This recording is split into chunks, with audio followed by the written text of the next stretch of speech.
And not only has he had an interest since a very early age, but from the very beginning, the most wonderful and unique thing about Wendelle is that he has been willing to share the knowledge that he learns with everybody and anybody who asks him.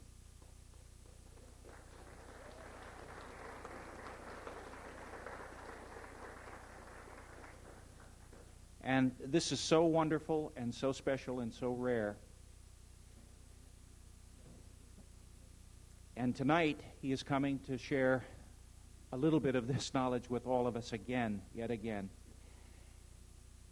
You know, I think Wendelle has probably forgotten more things than most of us will ever know about this subject. And I don't, I mean that in the best possible way.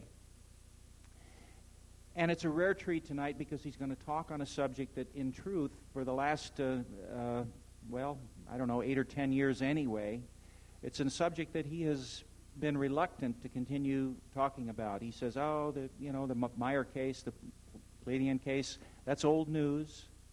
We did that investigation, years ago. I've said everything I have to say on it. And that's pretty much where he's left it, and he's moved on to newer stuff. Now, there are generations of people that are now interested in the phenomena, and many of them really don't know much about the Billy Meier case. And in addition, there's now a big move afoot to debunk it. Oh, yeah. Yes, there is. Well, yeah, there always has been, but there's another new, fresh, orchestrated attempt at, I would say, almost professionally debunking the Meier case. And two of the people behind this position, that the Meier case is a hoax, are Cal Korff and Glenn Hoyen. Thank you, Wendelle. Drew a blank there. Yeah, Cal Korff and Glenn Hoyen. Now, I want to let everybody here know that both of these gentlemen were invited to be a part of this retrospective. As a matter of fact, in the beginning, I had an idea for this really to be more of a structured debate between the current generation of debunkers and those people that were really there on scene, those people that really did the work, etc. But the other side, if we can, the debunking side, for whatever reason, is not here. Now, that alone may say something to some of us. It says something to me, for sure. Cal Korff had, at least up until the last week or so, been talking like he was going to come, even when we changed the format to a retrospective, because without the other side officially accepting the debate challenge, why we couldn't set it up in that kind of format. But Cal Korff also had a change of heart in the last few days, and he cited a pressing schedule for the reason he could not be here. But an event happened a couple of days before we got a declination from him. The television program Sightings is also doing a report on the Meier case, and I believe that will be aired, if it's not this Sunday, maybe the following, but very quickly now. And Cal Korff and Jim Della Tosa, this Sunday? Thank you. Jim Della Tosa, who was also scheduled to be a part of the retrospective tonight, and Cal Korff actually were in kind of a mini debate format during the filming for Sightings. And I'm told by people that were on those crews and by the producer of that program that Cal Korff literally got blown out of the water. Literally.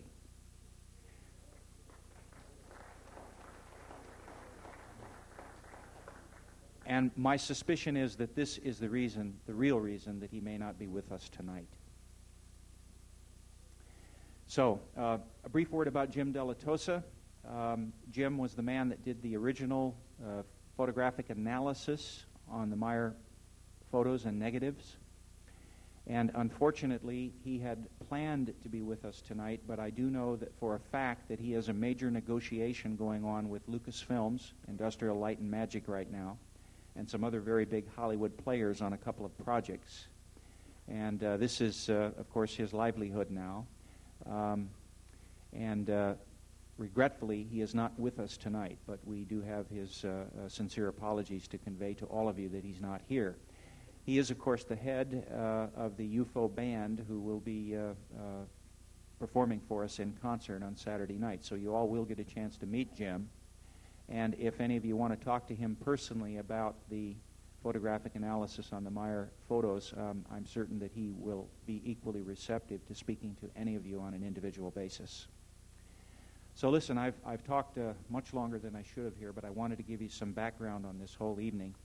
And right now I'm going to bring Colonel Wendelle Stevens up, and please give him a great round of applause.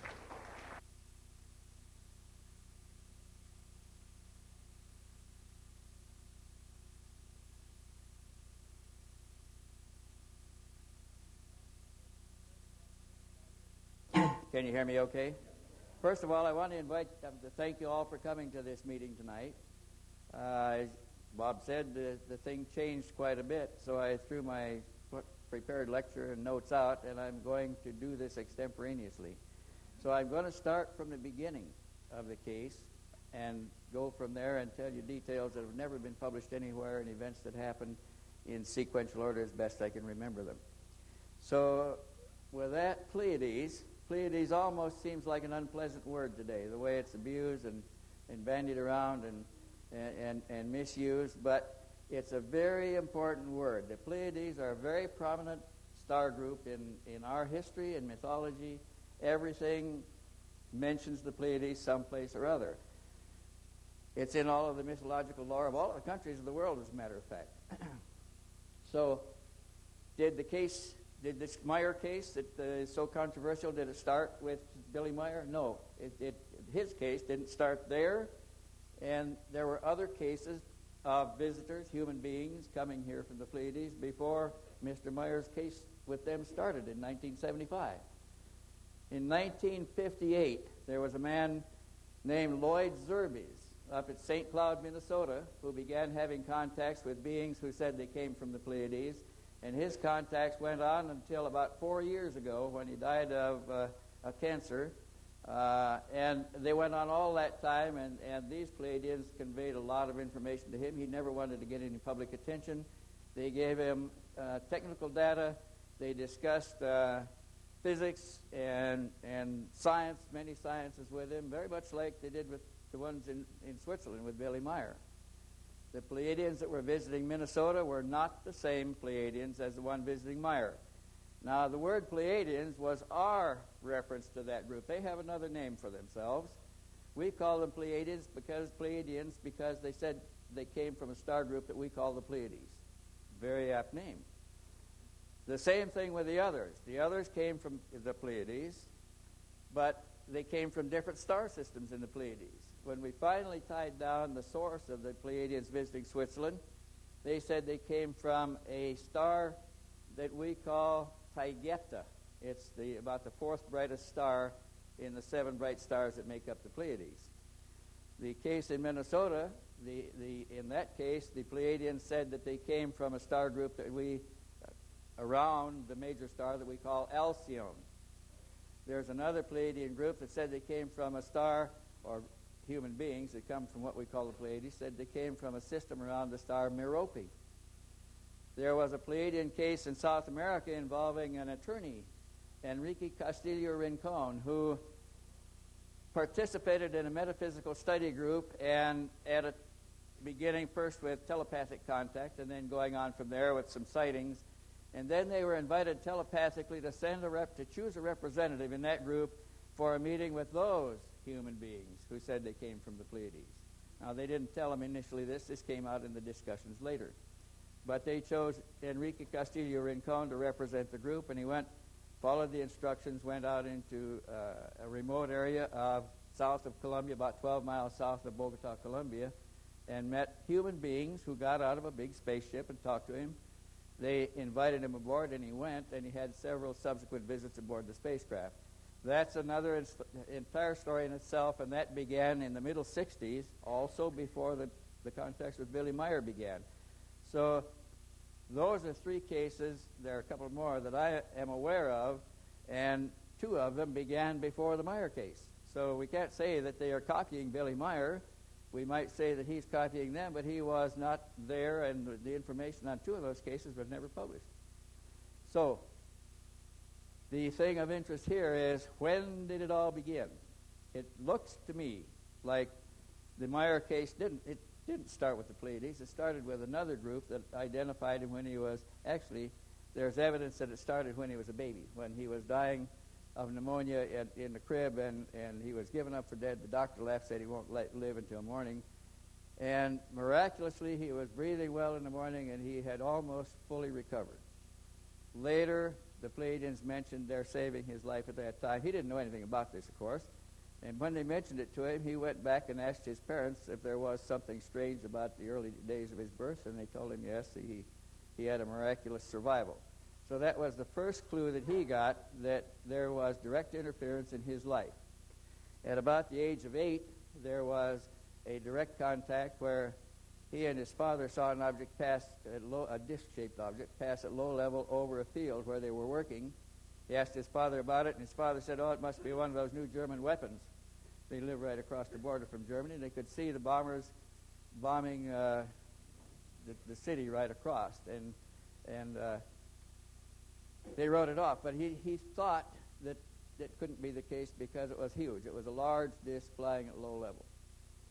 Then later, a few years later, when he was about 10 or 11 years old, now he's seen things in the sky ever since. He got to where he could look up, and he could see them in the daylight in the deep sky. He could look through the blue and see them up there, and he knew they were there.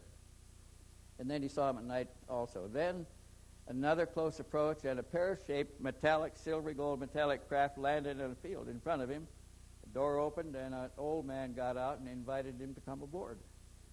And he did at that time, and when he got in the ship, he noticed that they took off because the ground receded from them, but he wasn't afraid. The old man talked to him very gently, and he set him down in a chair there, in a seat, put a helmet of some kind over his head, a big helmet with lights and wires and things going into it, lights on it. And in a few minutes' time, they inculcated a vast amount of knowledge in his head, just pumped in somehow into his subconscious mind. And then after that happened, triggering events would awaken realization of some of these things that he knew, but he didn't know how he knew them. So with the knowledge that was instilled in his mind, he was able to attend school, although he attended very seldom because he was the poorest, among the poorest of the boys in the school. And because he didn't have shoes and he didn't have new clothes and things for school, the more affluent boys picked on him, and they would set him up as the butt of pranks. They would pull a joke on the teacher, make it look like Meier did it, and he would frequently get punished for it. And the time came when this seemed to be a regular thing, and the boys took pride in getting it over on Meier. He began to think, well, if the teacher can't see through this, and the boys are getting away with it, then I really am superior to them because I know both. I know they're doing it, and I know the teacher doesn't understand this, and he'd take his punishment and say nothing. But because of this, he didn't go to school very often. And he got to where in his 4th year, I think he only attended school something like 26 days, and in the 5th year, 17 or something like that, and 5th grade. And they passed him out of the 5th grade to get him out of there because he was regarded as a troublemaker, and he never went back to school after that. So he doesn't have much of a formal education, but he has a pretty good mind for any of those that have read the stuff that he translates from the contact notes. And he became, because he left school early, of course, the truant officers were looking for him too. He went to work on a farm, and he drove a tractor. He did a number of things. Because of his reputation in the school, it kind of rubbed off, and he didn't have the best reputation in the town of Bulak, where he was raised and lived. And the time came when they thought that they'd lock him up because he was the troublemaker in town, and they took him to the local mental hospital.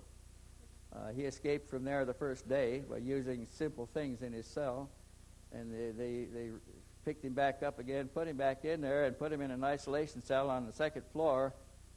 with a high window and locked him in, and it only took him 2 days to figure out how to, with things available in the cell, to make a way to loosen the bars and get out through the window.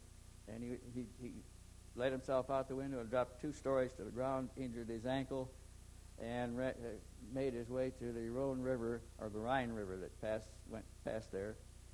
As soon as you heard them starting to search for him, they got dogs and they chased him to the river, and he jumped in and floated down the river to the French border, where he went ashore in trying to get help for an ankle that's now badly swollen. Somebody referred him to the French police, who suggested that he could get medical treatment at the Foreign Legion office. They recruited him into the French Foreign Legion, and he was assigned to Algeria for training. Now, that's the worst of the outposts in the French Foreign Legion, and it's a tough place to be, and all your old Foreign Legion stories are based on the Algerian outpost, but that's where he was. And he was there for a time. He made friends easily. He was a congenial fellow, but now he had better clothes than he had before, and he was eating better, and he tired of it in a few months' time and decided he was going to leave.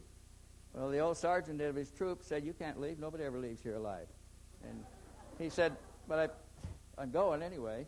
And the old sergeant said, "Well, if you're going, let me give you a piece of advice. Get to water as soon as you can. Nobody else makes it across the desert alone." And he took another man with him, and he ended up having to carry the other man a long ways.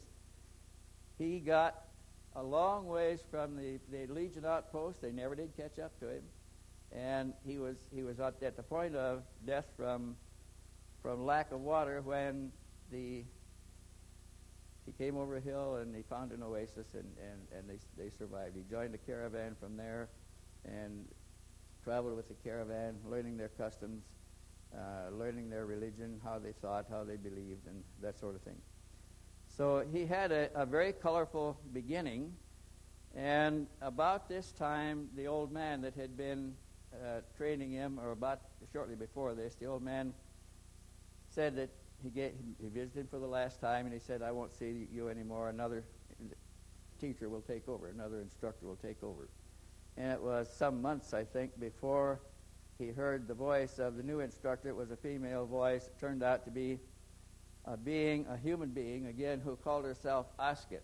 She said she came from what she called the doll universe, and that her mission was to help prepare him, to educate him for a future task. Now, it was Asket who led him through all of the major religions, one by one, where he lived in those societies. He learned their religion. He became a Sunday school teacher, or the equivalent of a Sunday school teacher in several of them. He worked his way across the desert with a salt caravan or a camel caravan. He got to the Red Sea. He was captured by pirates, and he was imprisoned aboard a pirate ship for a time. They put him ashore in Turkey, and he made his way across the Middle East there to India, where he lived in an ashram for a year. So he has a very colorful background. Now, strangely, last month in New York, was almost a year ago in New York, I was at a Whole Life Expo, and I was late because my airplane was late. I had to take a taxi in to the hotel because nothing else would get me there in time, and I ran up the stairs and was running down the corridor. There's a man on the platform like this, trying to hold it until I got there. And as I ran down the corridor, a lady grabbed my arm and said, "I got to see you after this." And I said, "Okay, when I get off, I'll talk to you." And when I came out, she was waiting again, and she introduced herself. She said, "My name is Phobal Chang." And she said, "I was a 10-year-old girl in the ashram where Meier was living at the time, and I would like to tell you a little bit about what we knew of Mr. Meier there." She had a little 8-year-old brother at the time. She was the granddaughter of the head of the ashram. Her family lived there. They liked Mr. Meier because they spoke a little bit of English. Meier spoke English. He spoke some Hindi also. But they liked Mr. Meier because he had a pet monkey. And he would let the little boy play with the monkey and make him do tricks. The monkey could do some marvelous tricks. And so she remembered him very, very well. And we were sitting at a table in the Pennsylvania Hotel in New York, and she said, "But the villagers around there kind of regarded him as strange. And I said, strange? What do you mean strange? What, they think he was crazy? She said, oh, no, they didn't think he was crazy. She said they thought that he was in touch with a celestial woman, or he was being visited by a celestial woman, because some of the eyes around the ashram, there's a lot of eyes in India, had seen him taking pictures of the spacecraft and had even seen him talking to the occupant of the spacecraft outside of it on the ground in India. Now, this was a corroboration I'd never heard of before. I didn't know that Meier had a monkey. I didn't know that he knew a 10-year-old girl and an 8-year-old boy there in the ashram. I didn't know who ran the place or anything else. So I wrote Mr. Meier a letter, and I asked him if he knew somebody by the name of Phobal Chang, and did he have a monkey? And he said yes. He wrote back a very nice letter. He said, yes, I had a monkey. I named him Emperor Hanuman. Hanuman is the name of the monkey king in mythology, in the Oriental mythology. And he said, yes, he did a lot of tricks. He said he could do a lot of tricks. He said, you know, I've always wondered what happened to those kids, the boy and his sister. He said, I think of them every once in a while. And how did you find them? And could you put me in touch with them? So I did. And on our way back to, the Phobal Chang now is a diplomat in the United Nations. She represents her country, Cambodia, as an international diplomat. She was going back to her country on for rebriefing additional information, and I gave her Mr. Meier's address, and she went to see him, and he welcomed her. He took her around with him for several days. When he went to the doctor, he took her along there, renewing old acquaintances. And she came back and said she had the most marvelous visit and renewing of acquaintances with the man. And she said, he is really a spiritual man. They regarded him as a spiritual man when he was in the ashram. So that was interesting, because I didn't have that information before. I didn't even know for sure that he'd been to India, except I had some photographs that were given to me by somebody else one time. That was a copy of a picture that was published on the front page of the New Delhi newspaper, and it showed 8 luminous spots in the sky over the railroad station. It was taken before a crowd of 2,000 people at the railroad station. They're waiting for a train to come in India. They get on the train, they hang on the sides, they ride on the top and everything else. And it was waiting for a train to come in, and these things gyrated all over the station there for a number of minutes, enough time for word to get to the New Delhi newspaper that there was a craft over the railroad station, unusual aircraft, and they sent a reporter to the station to do the story. He got there, people in the crowd pointed out Meier as a man with a camera that had taken the pictures, and the reporter went to Meier and asked him if he could borrow the film, and Meier gave him a roll of film. He took it back to the newspaper office, developed it, and they printed 2 pictures on the front page of the New Delhi Times, and sent the pictures and negatives to Mr. Meier after that. So I asked Meier about the pictures, and he showed me other pictures that he had taken in India, about a dozen he had. And I even published some of those in the first book I had, but I didn't have a lot of information on them. So in this letter, when I asked him about the pictures and about the monkey and about the kids, he said, I took over 300 photographs in India at that time of the spacecraft flying, maneuvering above and around the ashram and the railroad station in New Delhi City. And he said, I had all those pictures. I kept contact notes. He said I had good contact notes on those contacts. There were scores of contacts with the woman who called herself Osket from the doll universe. And he carefully guarded his notes, but he sent copies of important ones out to a few friends in Europe. He also sent copies of some of the pictures.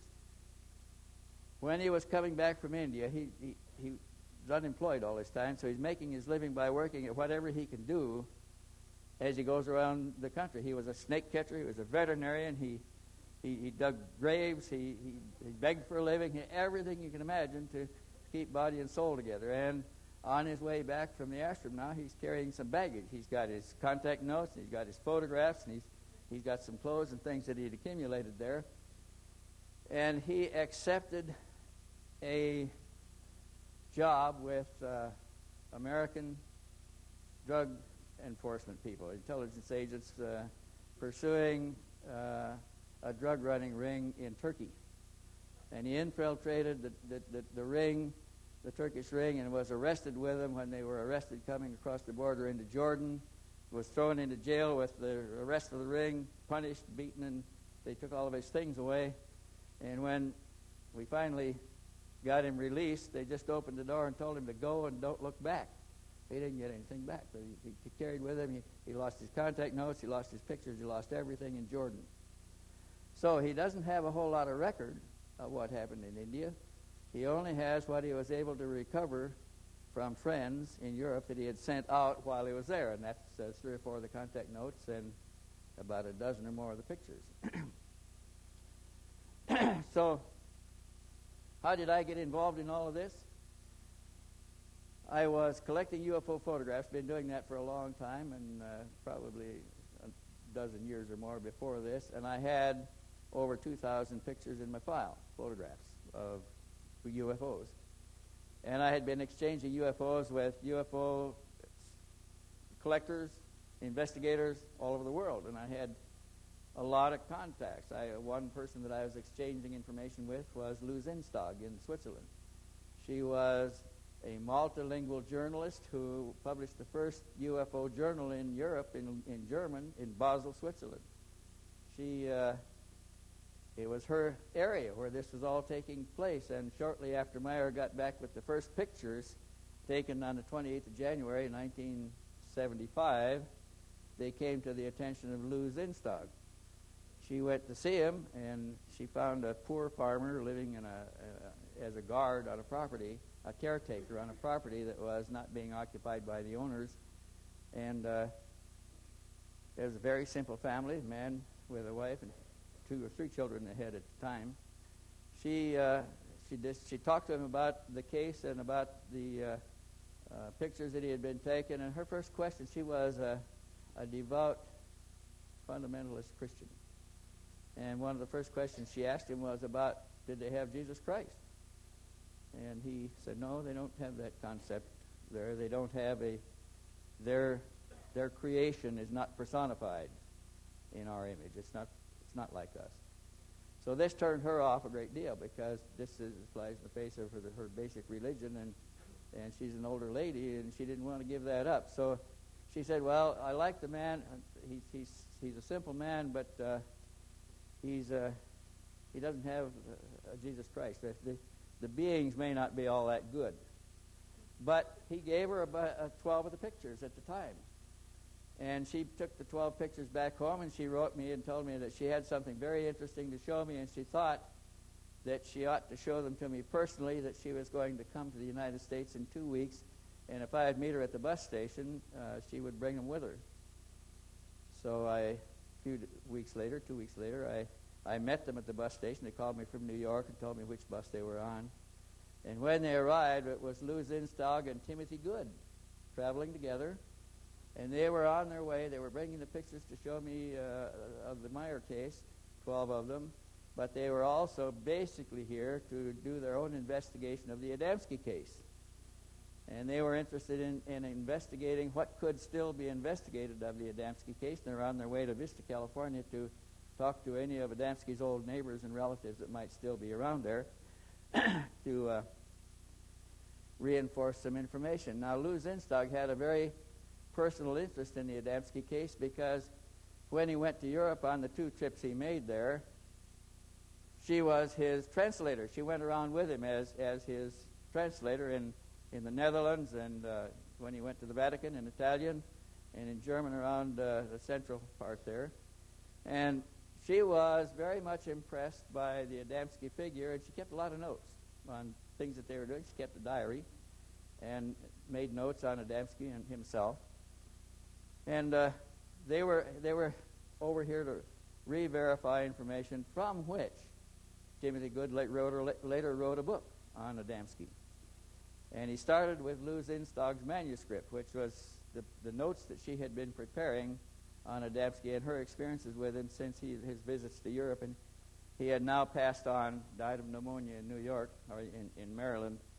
And she was going to publish her notes in the form of her own book on Mr. Adamski, which was her personal knowledge of what happened. And a lot of strange things happened while they were in Europe.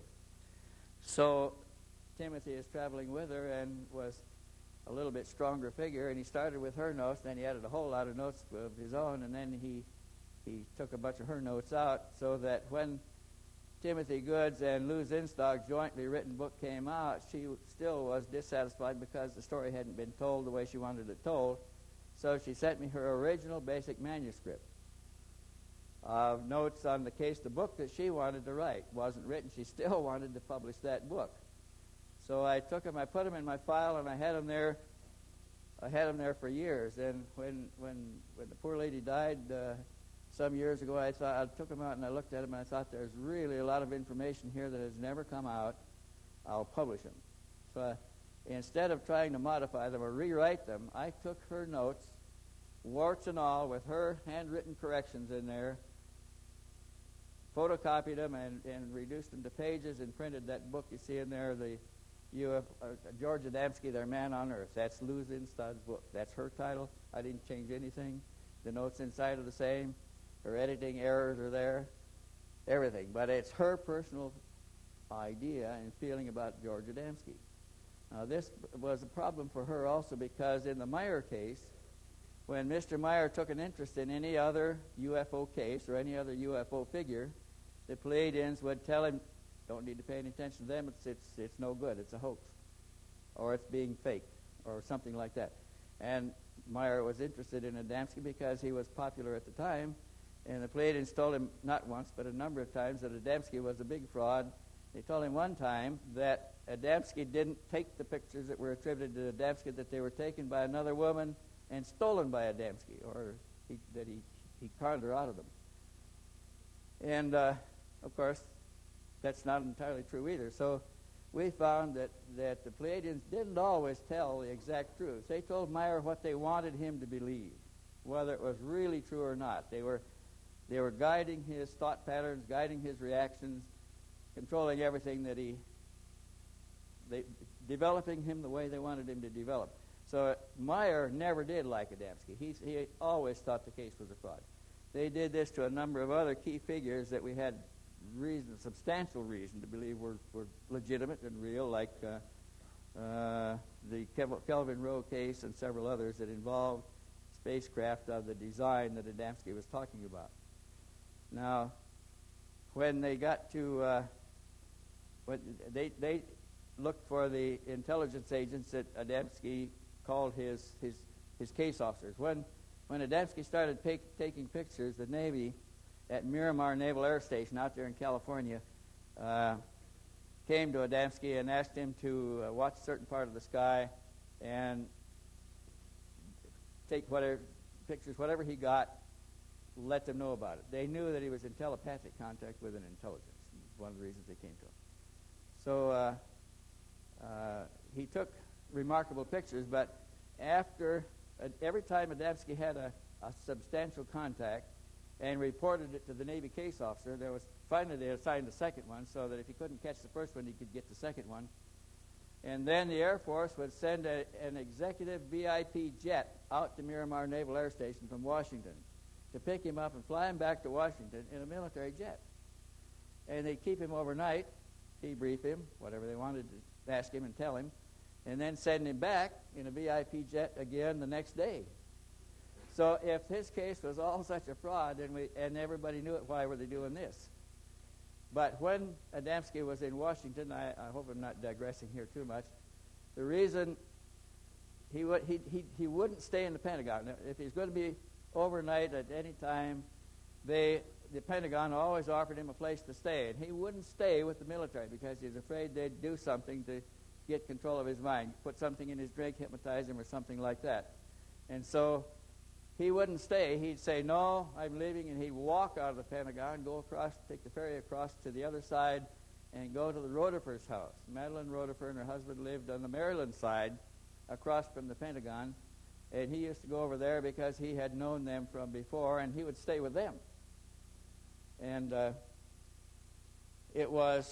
this is what Lou Zinstog and Timothy Good were running down. And when they got to Madeline Rotifer's house and asked her about the movies that were attributed to Madeline Rotifer of the spacecraft visiting Adamski, Madeline told him, well, he was here one time, and we were having breakfast in front of the French doors with a patio outside. And she said, we were having tea, and the doorbell rang. She went to the doorbell to answer it. There were two men out there. And she let them in. They said they were there to talk to Mr. Adamski. She let them in, and he recognized them right away as two of the aliens, his contacts. They were dressed in business suits, looked like you and I. Walked in the house, and they motioned for him to look out the window, and this thing was flying out over the garden there, and they all went outside, the two Venusians, Adamski and Madeline Rodefer. And as she went out, she grabbed the camera off the shelf and was trying to film it, but she was shaking so bad, Adamski reached over and says, here, let me do that. He took it, and he filmed the pictures, the footage that you see, if you've ever seen it, and handed it back to her and said, there. So those pictures were taken by Adamski in front of two alien men standing there watching the whole thing at that time. So the Adamski case can't be written off that easily. There's a whole lot more to this, and this is what Timothy Good and Lou Zinstag were checking out and following up on when they came here on the Meier case. So the Pleiadians took great pains to make Meier think that the Adamski case was a total fraud because of all these other things that are now becoming involved in it. So when I got there the first time, Adamski, I found him. First of all, I didn't have the right address. My contact began with Lou Zinstag, but after 2 or 3 letters, she said, this is too much. I can't keep up with it all. I'm going to refer you to another friend of mine, a multilingual journalist, Ilse von Jacobi, who has written an article on Adamski, and she'll be glad to translate a few of your letters. So I sent a couple of them through Ilse von Jacobi, and she would translate them to German, send them to Meier, and Meier would write an answer in German. He'd go to Ilse von Jacobi or Lou Zinstag, and they'd translate them again into English and send them to me. And finally, this got to be an awful long process. More pictures were coming each time, and it was beginning to look like there was a lot more. They told me there were over 300 at that point. And I thought, my God, this is going to take forever. I'll just have to go over there. And about that time, I got my income tax refund back, bought tickets, and went to Switzerland to find him. When I left, I didn't have an address for him or not. My addresses were to Lou Zinstag and Ilse von Jacobi. So when we got to Germany, I went to Ilse von Jacobi's house and asked her to take me to Meier. So she said, okay, but after we got to Switzerland and Zurich, she said, you know, I don't really know where he lives because I've never been here before, but I think we can find it. So we started out from Zurich, and if you've ever been to Switzerland, there's little tiny street signs there that with points on the end that identify all the streets. We couldn't find any signs that said anything about Schmidrudi. They had moved by that time, and they were in the location they're in now. So I had another lady with me who said claimed she was psychic, and Ilse von Jacobi, of course, said she was psychic. They said, we could find him. So we're driving a rented car in Switzerland. They said, turn here. And I say, are you sure? Turn here. There's no sign that says anything about where we're going. We just turned. And you know, we drove right up to Meier's house and parked in his driveway right in front of the place. And then Ilse says, I believe that's the house. I think that's Mrs. Meier looking out the window. And we went up. Sure enough, that was it. So that was the first indication we had that there was some other kind of outside influence involved here. We didn't know how we got there. And this is an example, though, of how these things happen. We call it synchronicity, but you'll find later that there's a whole lot more to this than that simple synchronicity. When I sat down in front of Mr. Meier, he at his coffee table, which is a big oak door with 4 legs on the corners, and they fixed us a cup of coffee, and I sat down there on one side with Ilse von Jacobi to do my translating, and Meier on the other side, and I said, I'm sure glad to finally get here and talk to you across the table. I'm tired of these letters. And he answered, I'm pleased to meet you, Mr. Stevens, and I am glad you're here. Now, my translator said he couldn't speak a word of English, and here he's just done it. He had answered me in English. So I looked at her, and her mouth is open, and she's looking at me, and she said, but he doesn't speak any English. I said, he just did. So then I tried to talk slowly and simply, and most of his answers were in English, and occasionally he would answer in German, and she would translate that. Now, every question I asked him, he looked me right in the eye, right straight in the eye. Never wavered. He was a simple man. I discovered soon on that he wouldn't tell a lie for any reason in the world. He claimed he was an anti-materialist. He wouldn't own anything. He didn't carry any money in his pockets. He didn't have any personal possessions but his moped, which somebody had given him, and he had a broken camera that somebody had tossed away that he had fished out of the salvage someplace and had it. That's what he was taking the pictures with. This camera had the lens, the focus adjustment on the lens. The ring was jammed. It had been dropped, and it was jammed just a little bit short of the infinity setting.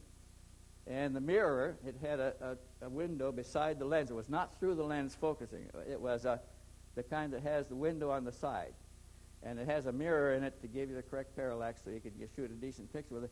The drop had broken the mirror loose. You couldn't even look through it anymore. So he shot his pictures by holding his camera out this way because he couldn't look through it anyway. And with a focus adjustment he couldn't control, and he used one light setting. He used f11. He shot everything at f11 and 125th of a second on ASA 100 film. All those beautiful pictures were shot that way. That's how good a photographer he was. He really didn't know anything about photography at the time, and he didn't care. His camera worked, and he could use it. Now, after he had taken the first few sets of pictures, friends tried to give him better cameras. And he took the better cameras with him and tried to use them, but he couldn't work them with one hand. The little one that he had rescued from the salvage was a small Japanese Ricoh-type camera that he could do everything. He could hold the camera in one hand, roll the film, snap the pictures, and everything else, and he always went back to that. He just couldn't use the bigger cameras. So here I find a man who is taking beautiful pictures of UFOs. He got one arm. He lost one in an accident, and he can only do this with one arm. He's taking these marvelous pictures with good scenery that looked like somebody posed the ships and everything else. And the composition was even good. They were marvelous pictures. And he didn't know anything about photography. He's using a broken camera. And I'm thinking, he's getting some help someplace. But I took the pictures. I brought them home from that trip, and I started looking for somebody to do some analysis on them. I knew that Ground Saucer Watch was testing pictures and claimed they had a way to do this. So I went to Ground Saucer Watch first. They didn't have time to mess with me. They looked at them and said, yeah, they're fakes. And I thought, well, they don't know enough about them or they wouldn't be saying that. So we started looking for somebody with an open mind. And we were looking for, we had other evidence too at the time. I had a piece of metal, I had a number of things, and we were looking for a scientist who had an open mind, probably a cross-disciplinary scientist that wasn't locked into peer pressure in any particular field. And we found this in the case of Mr. Jim Dilatoso. Didn't even have a degree. But Jim Dilatoso had gone to school until he was 28 years old. He had gone to college long enough to have gotten a half a dozen degrees if he had decided to specialize in anything and wrote the papers. But he liked going to school. He was what we call a professional student. He liked going to school. His family could afford it. He just kept going to college, taking more subjects. He'd taken all the electives, and I was taking all the sciences. And so when we started talking to Dilatoso and trying to figure out how are we going to get a hold of this, how are we going to analyze this material, he said, well, let's start with the experts. So he went to Ground Saucer Watch and talked to them, asked them how they were doing this. We found that they were bootlegging their time on a computer, an old computer with a minimum 5-micron window, which is big for a computer. And the computer was one that was used to analyze flaws in castings for jet engines. And they were doing it at night on that computer, and they were using 4 steps that didn't show them anything. So Dilatoso immediately recognized that this is not scientific. They're eyeballing it and making the computer say what they want it to say, and then writing up a little story describing what was going on and getting away with it. So we talked to Bill Spaulding's second-hand man, asked him if we could get a look at the equipment. So we did, and we found out that it was manufactured by Spatial Data Systems at Goleta, California. So we went out to Spatial Data Systems to find out what they knew about the system, and they said, "Oh yeah, this system." They came out here and looked at it. They said a man came in here and looked over our equipment and gave us this 4-point program for analysis. He gave us a very famous name today in UFO research. But they said that what we really needed to do was find out a way to do what we wanted to do, that the procedure that was being used wasn't the best. We said, well, can you demonstrate it? So they went to their showroom where they had a new model of the same equipment that was being used by Air Research in Phoenix, and they took the shade off from a lamp on a table, turned the 100-watt bulb over the picture we laid on the table, picked up a Panasonic home video, about a $1,200 job, and holding it by hand like this, shot the picture to get it into memory, and then transferred that to the computer, and then that's what they analyzed. Well, right away they lost everything because they didn't have a stable mount. They were holding it by hand. They had incandescent light, 100 watts, and it was reflected from a thing on a table. There was no light table. There was no filters. The resolution on the camera itself was so bad it couldn't have shown anything anyway. So we thought, gee whiz, what are we up against here? This is no way to test anything. We've got to find a better way. So the people at Goleta said, go over to JPL. They're the ones that are making these beautiful pictures from this fuzzy image data that's coming back from the satellites, and maybe they can tell you how to do it. So we did. We went over to JPL, and we introduced ourselves at the front office, and we were ushered back into the office of Frank Bristow, who was the administrative supervisor of the JPL visitors office at the time. And, of course, we had to sign in on the sign-in book and everything else to do this. To get in there at all, you have to do that. So we showed him the pictures, and he scratched his head and multiple. We wanted to talk to their image sciences people, the ones that were making good pictures out of the bad ones coming back from space. And he scratched his head, and he said, well, he said, first of all, I want you to go out and sign out on the book, and then come back to the office here. So we did, and then we went back into his office, and he pulled out his middle drawer in the desk, and he gave us internal badges. He says, use these, and when you go, give them back to me. Don't sign in or out anymore. Don't carry your cameras. No tape recorders, and I'll take you down to the Imaging Sciences Division. He took us down to see Bob Nathan, who later denied that we'd ever been there. But we were ushered into Bob Nathan's office, and we showed him the pictures, and he looked at them, and he said, oh, they look too good to be true. He said, they're probably fakes. We said, well, can you tell us how we can fake these? He sort of thought a little bit, and he said, well, I don't know. Anything I think of just doesn't quite fit. He said, well, we can take a look at them. So then we're talking about UFO pictures now, and he says, these may be fakes, but he says, he pulled open his left drawer over here in his desk, top of his desk, and pulled out 4 pictures, and he says, these are real. I can tell you these are real because I've tested them exhaustively. Now, the pictures that he pulled out and handed us were the pictures, the Heflin pictures, photographed at Santa Ana, California, that disappeared 5 years before that, and everybody thought the Navy stole them. Here he's got them in his upper left-hand drawer in his desk, and they were the original Polaroids taken with the county camera. And he's tested them. He says, these are real. He put them back in his desk. So he said, come on with me, and we'll go down to Bob Post downstairs and have him make copies of the pictures. We had 4 pictures. Now, before we started testing, we decided that we would do the best we could, but we couldn't test them all.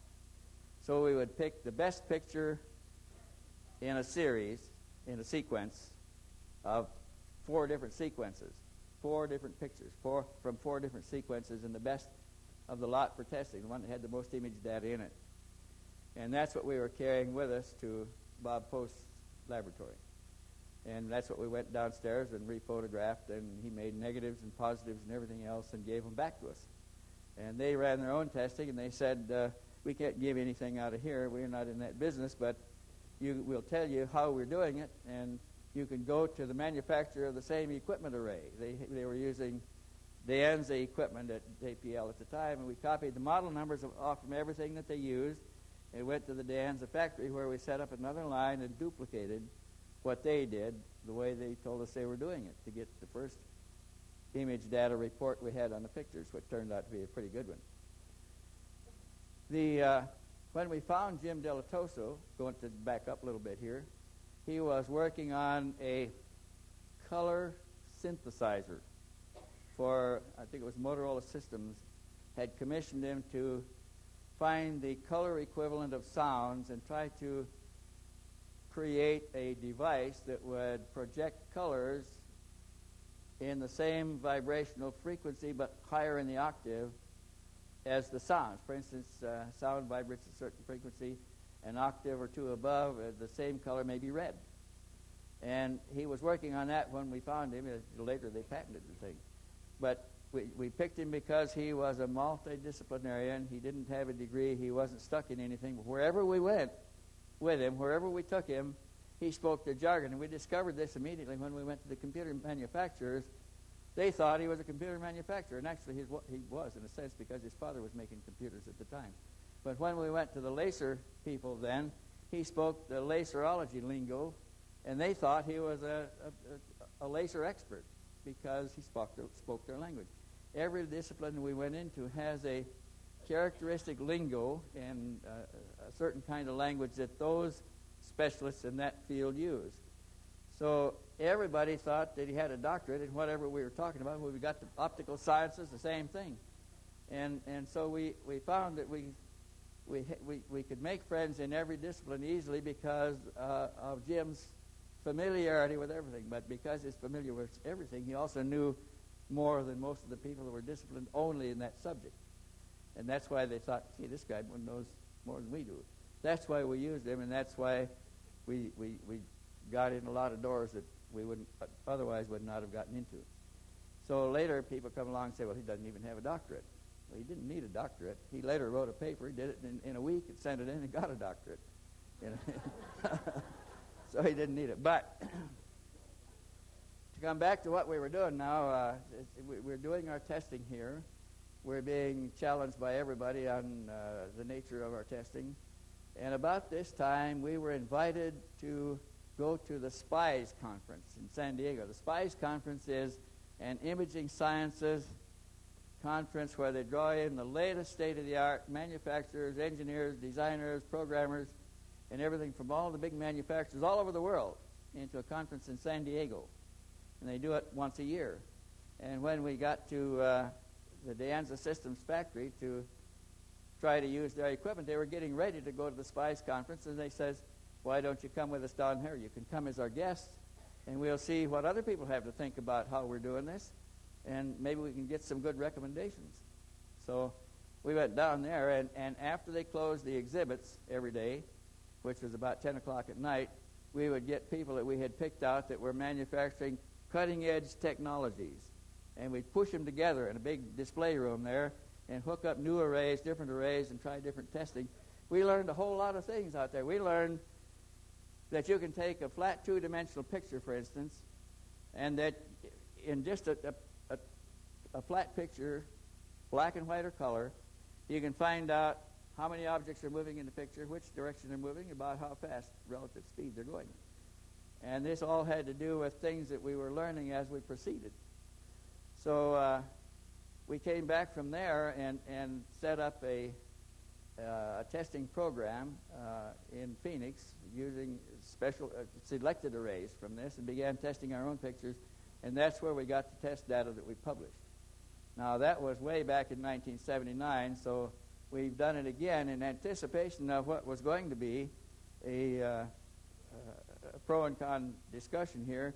We convened another conference like the SPIES conference in Phoenix just a month ago and brought in optical sciences experts from all over the world by the Wrigley people.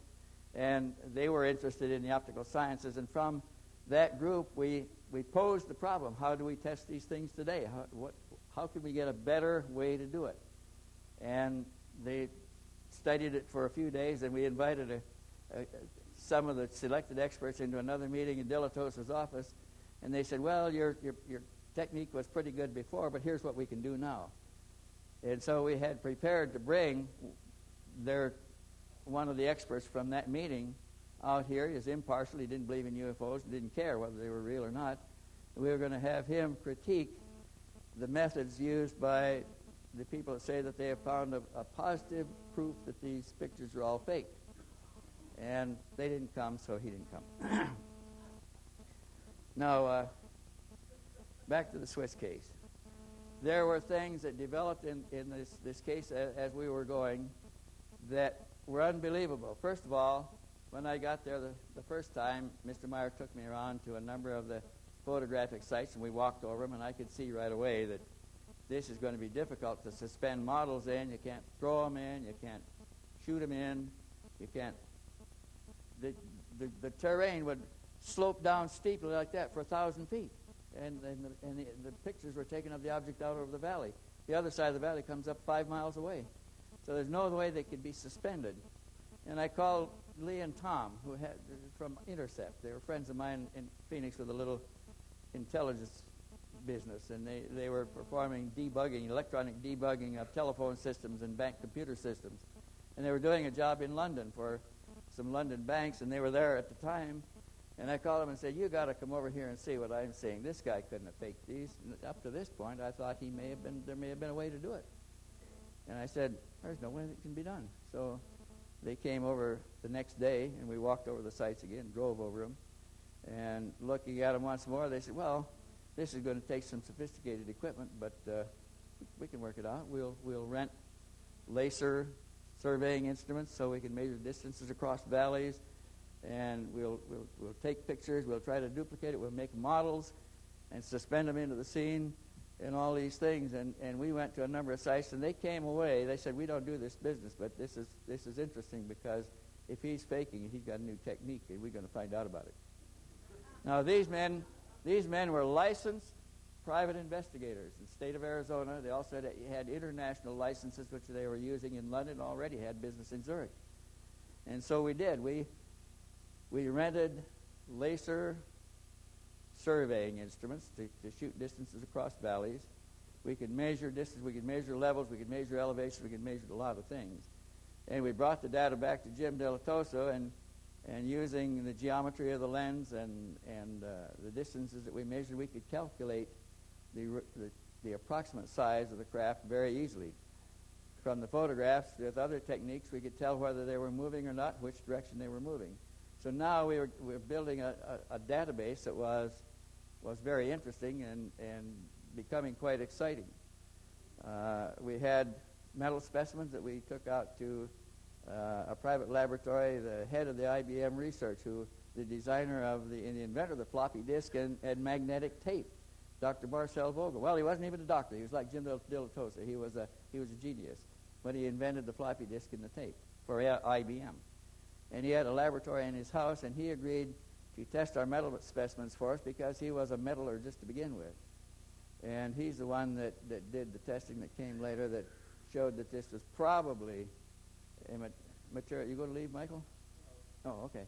Probably a metal specimen that couldn't be duplicated any way that they know how. So now I've had them over there, and this is my second trip. And we came back from there, and they agreed, although this was not the business of Intercept, and they shouldn't get involved in anything as kooky as this, if we could keep it low level, that they would help me conduct the investigation.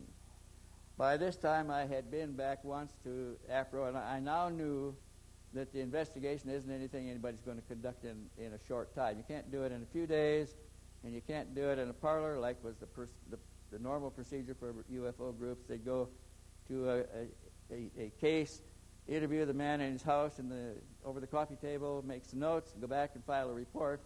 This was going to take some in-depth work, and it's going to take staying time. It's going to take weeks, maybe months, and several trips and a lot of money.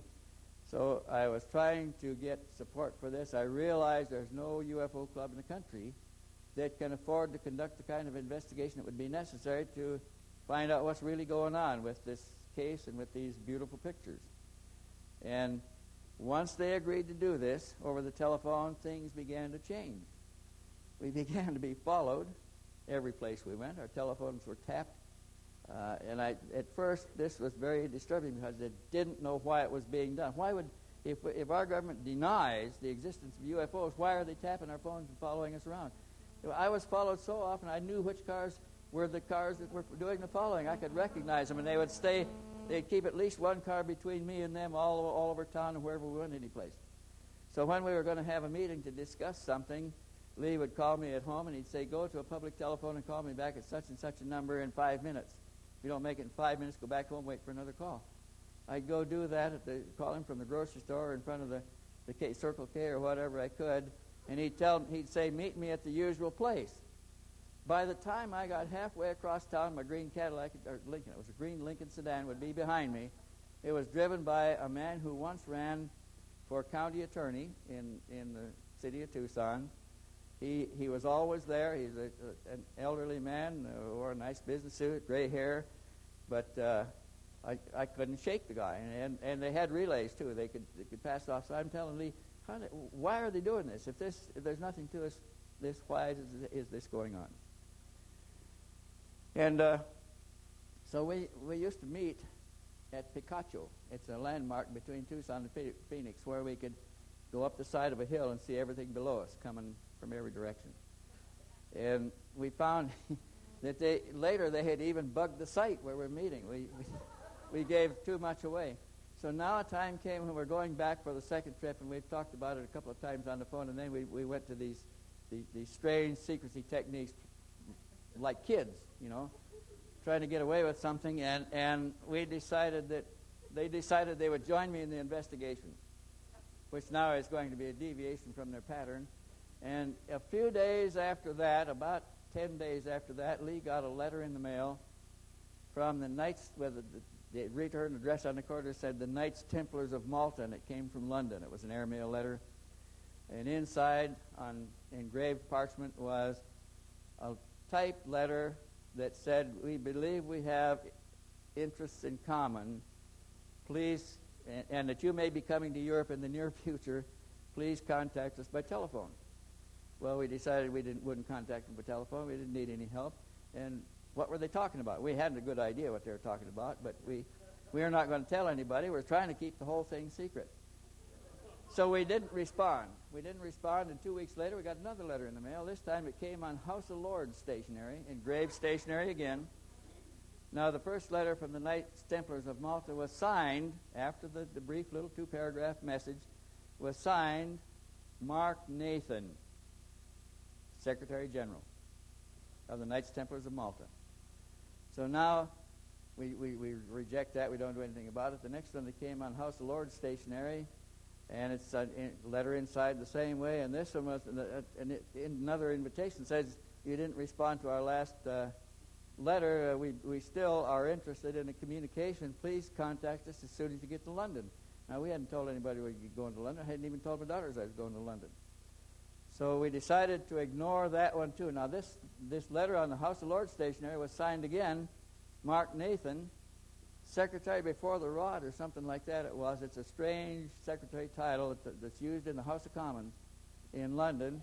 And now he's got our curiosity because it's the same name and the same signature on 2 different important letterheads. So we decided we would wait until we got out of Switzerland and call him on the way back. We didn't want anybody to know where we were or what we were doing. And these guys, because they were private investigators, always insisted on the greatest secrecy. I mean, they went to great pains to obscure everything that we were doing. And so we bought the cheapest tickets possible on Laker Airlines, it was at the time, and went to London in tourist class, steerage class in the back, and got off at the London airport and caught the subway. Now, how can anybody follow you on the subway? We caught the subway into town and got off at Victoria Station. Now, there's the subway, runs every 10 minutes. So if anybody's going to be able to pick something out, this is going to be tough. We got off the subway at Victoria Station and are going to the street to take a taxi cab to an old gunnery sergeant's house where we were going to stay. A friend that we had met before who had a walk-up. He was renting rooms in his walk-up. We weren't even staying in a hotel. And we came out of down the railroad platform heading for the taxi exit, and a big, tall, black cabbie, London cabbie, comes up to us, tapped Lee on the shoulder, and says, "You're Mr. Elders?" Lee said, "Yes." He said, "Come with me." We said, we're going to take a taxi. We're tired. We want to go get some sleep. We have reservations. He said, "I have your reservations." So we thought, well, maybe the old gunner sergeant has sent him down there. So we got in his cab, put our bags in there, and he didn't drive us the direction we were going. We wanted to go out of London, and he took us right downtown London, around Hyde Park, and parked in front of the Grosvenor House. The Grosvenor House is a big apartment hotel on Hyde Park, right on the side of the Hyde Park, that looks at the American Embassy on one side and the Russian Embassy on the other. And he parked in front, said, I'll lock the bags in the car, come with me, and he locked everything in there. We went in the lobby. He motioned to somebody, and another man came along. We got on an elevator, took us up to the third floor, and he's not giving us any opportunity to refuse or anything else. Now, there were some bars that could be drawn across at that time. I thought they were fire protection, but they may have been something else. Anyway, we got through, and we got off the elevator on the fifth floor, walked down to room number, I think it was 520 on the left-hand side. He knocked on the door, opened it. There was a man with spectacles and business suit behind the door. He said something to him. They motioned us in. It was a kind of a wet bar. There was a refrigerator. There was a little hot plate on one side. There was a sink, things like that, and another door on the other side of this little entryway. He went to that and opened it up and ushered us into a big sitting room. Big sitting room. It was about, for London, it was immense. It was about 20 feet one direction by 10 or 12 the other direction. And in that room was a large overstuffed sofa, four seats, four-cushion one, a big one, and a big, heavy coffee table. And then on the other side, to the left of it, was a shorter love seat type, two-cushion sofa. And over in the corner over here was a big black overstuffed chair with the big black fat arms and a little table on each side, on each arm. And on that side, facing the big lounge, the big sofa, were the picture windows, full wall of picture windows that looked out on Hyde Park. And we were introduced to Mark Nathan. And he's standing in front of this big, fat, black, overstuffed chair, and he smiles and he motions us to sit down, you know. So I sat down on the big sofa. Lee and Britt were near the small one. They sat down on the two-cushion sofa. And he sat down, and I started to pull my pants up over my knees like that so it wouldn't be uncomfortable. And about that time, the white telephone on his right-hand side rang 10 short rings. Now, immediately, we knew what that was because we had been in Meier's house at a time when the Pleiadians would ring his telephone 10 short rings to let him know that what he was thinking was them and not his own thoughts. Early on, he wasn't clearly able to distinguish between telepathic transmissions and his own thoughts. And then, in that case, they would signal him 10 short rings on his telephone. Now, no telephone in the world can ring 10 short rings because there's only 6 lobes on the cam. You can get any combination of 6, you can't get 10. And we took his telephone apart to be sure of this. And he had the same kind of a phone. It's a bunch of rotary cams, and it can't be rung short. You can't get 10 rings of any kind. So here, we'd heard this in Meier's house. So here we're sitting in front of this Mark Nathan, who we don't know who he is at the time. And his phone rings 10 short rings, and he said, he tried to answer it, and there was nobody on the line. And he said, hello, hello, and he tried, and he said, well, that's strange, he said. And I looked at Lee, and Lee and Britt looked at me, and we know what it is. We say, have you ever heard a ring like that before? He said, that was kind of strange, wasn't it? Lee said, do you think it rung 10 times? And he said, well, maybe. And he said, I'll find out. And he picked up his phone, and he called down to the desk. He said, who rang? They said, no calls to your room. He said, could anybody call this room from any place else in the hotel? And they said, not going through the switchboard. There's been no calls to your room. And there were some more questions, and he put it down and shook his head and started to talk, and the red phone on the other side rang 10 short rings. So he says, I'll find out about this. And he picked it up and said, hello. There's nobody on there. And he says, this is a secure phone. It's monitored 24 hours a day. Nobody can dial in here that doesn't have a certain security clearance. He says, I'll find out about this. And he asked that operator, and he said, no, you haven't had any calls. No lights on the board. Nobody's called you. And he put it back up. And then he introduced himself, and he said his name was Mark Nathan, that he was the case officer for the London District. That's CIA case officer for the London District. That means he's in charge of the whole London District, and we're sitting in his office, and he's Mark Nathan, and he signed these 2 fake documents, the letter from the Knights Templars of Malta and the letter from the House of Commons in London. And then he proceeds to tell us that they're interested in what we're doing, that they haven't been able to get a man inside, and they wondered if we would talk to him on the way out. So we said, sure, we'll talk to you. And wished us well and sent us on our way. They told us what they knew about the case, and we probably talked to him no more than 10 minutes, and he sent us downstairs. He sent us to our residence in a big limousine, which probably surprised all the neighbors because the gunnery sergeant lived in a very poor neighborhood of London.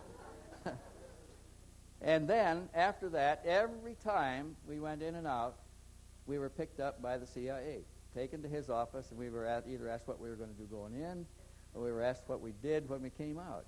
And if we were carrying pictures or anything, they asked to see them, and when we handed them to them, they'd take them out, and they'd bring them back 15 or 20 minutes later. We'd talk about various things, and we finally had been to his office so many times we were getting to be on a first-name basis. We called him Mark, and he called us by first names. About the fourth time we came out, he said, look, he said, my wife would like to fix you dinner tonight. Can you come by for dinner? So we said, sure. He said, I'll send the limo to pick you up. We're staying at the gunnery sergeant's place again. He said, I'll send the limo to pick you up about 5 o'clock. That'll be okay? And we said, sure, that's fine with us. So the limo arrived, and we got in it, and we went to his house, and he introduced us to his wife. His wife was an ethnic Chinese lady who was a Chinese intelligence agent. Sun Chi Li, are you here? She was a Chinese intelligence agent before Mark Nathan met her. Mark Nathan was an American intelligence agent, and we came to the conclusion that it was a marriage of convenience. It gave us a channel into their operations and gave them a channel into ours. Why this had to be the Chinese, I don't know. But she was very gracious. She fixed a wonderful Chinese dinner, and we had a nice dinner that was very sociable. We talked about ordinary things. And afterwards, they invited us into their living room to have tea. And we sat down on the sofa and the chairs there, and things were proceeding very friendly when Mark Nathan got up and he said, you know, I got something you'll be interested in. And he went to the table at the end of the sofa I was sitting on. It was a round end table with a lamp on it and some flowers. And he went to the end of the table at the end. He took the flowers off, set it on the floor, took the lamp off and set it on the floor, and picked up the table, and it was a shell. And under the shell was a safe. He knelt down. He says, don't look at me while I turn. Of course, he had his back between us and the numbers. And he twirled the dial, and he opened the safe, swung the door open, and he says, come here. And we went over there, and he first took out a package of passports and laid them on the floor. There's about 8 or 9 passports tied together with a rubber band.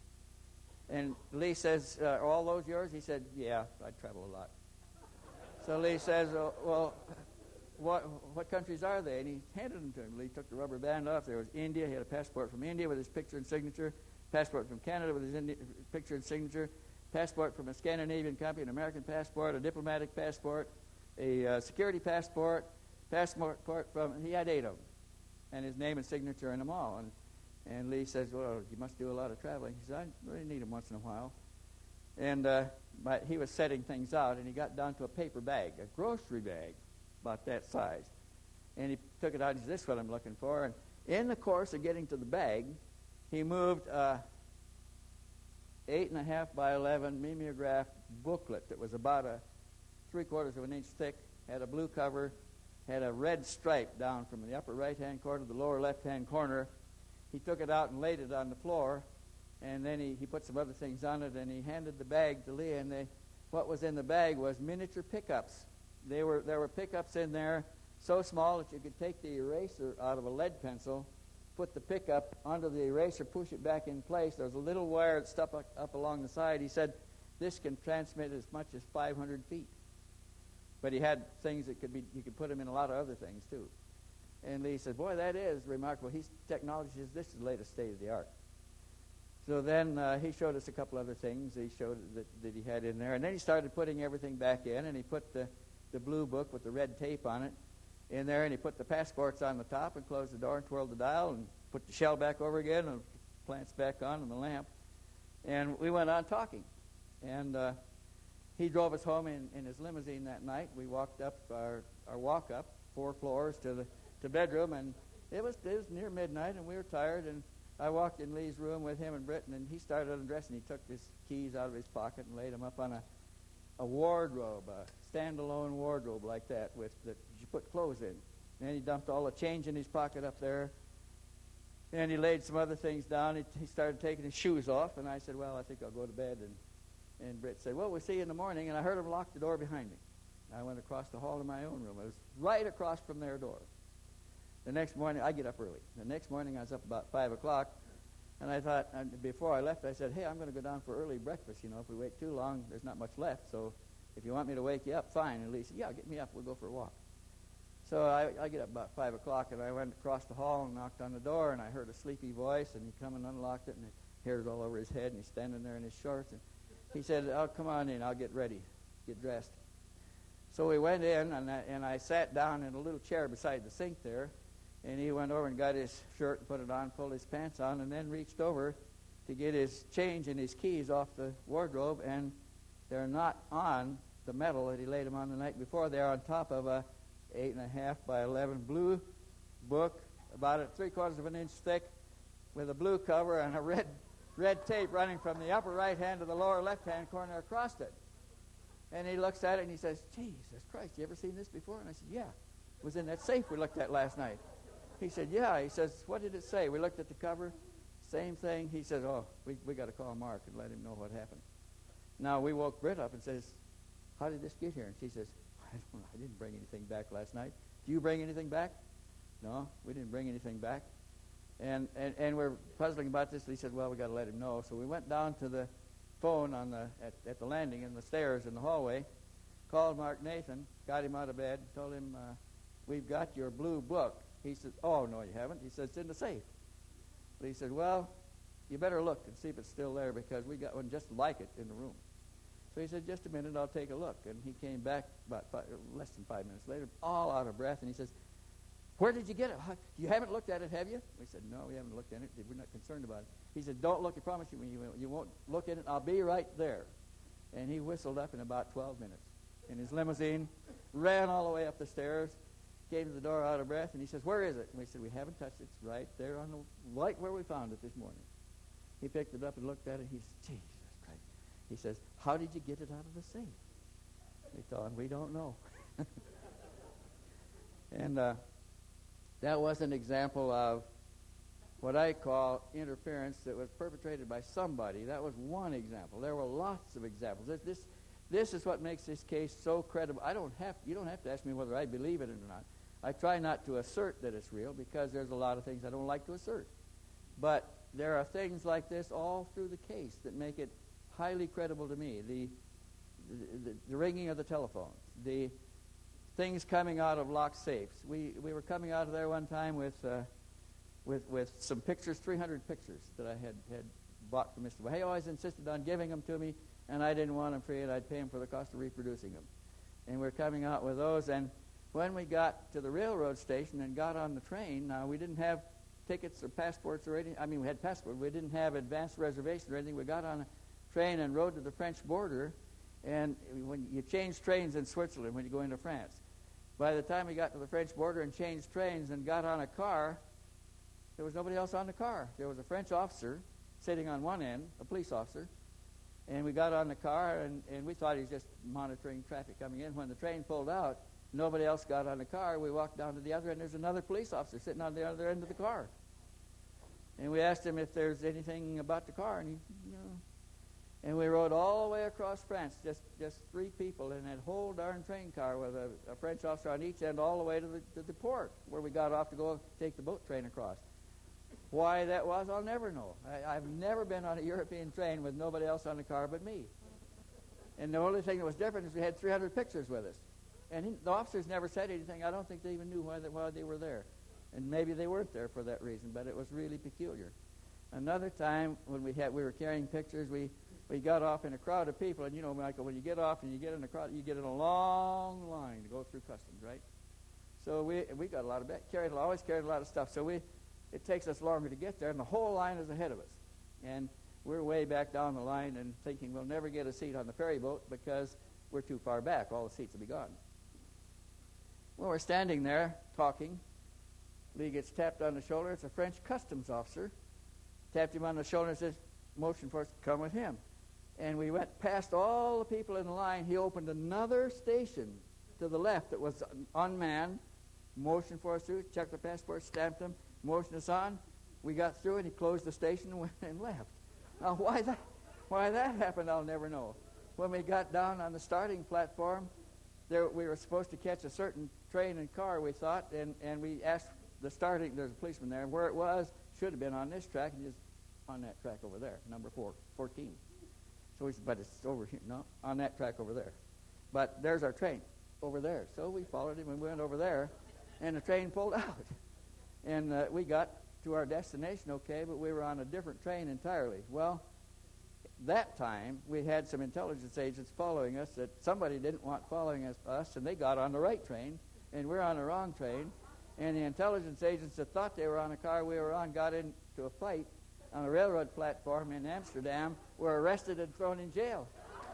And when we got to London and we're taking to Mark Nathan's office, he says, "What the hell do you do? Whoever taught you to sanitize a trail like that?" We said, "What do you mean sanitize a trail?" He says, "How do you give my men the slip? They're the best in the business." We said, "We didn't know we gave anybody the slip." He said, "2 men over in jail over there." He had to send 2 more men to get them out, take them more passports and get them out. Now, why that kind of interference? I mean, why is that happening over a case that is ridiculous? It's a UFO case. The government says they don't exist. And somebody's spending an awful lot of money. They're spending as much money to follow us as we're spending to get there. And this just went on and on all the way through the case. How long have we been going here? Oh, my God. You want a break? You want to stand up and stretch a minute? Okay, let's take about a 5-minute break and just stretch. If you have to go to the bathroom, do so. Jesus Christ, we're running out. Come up here.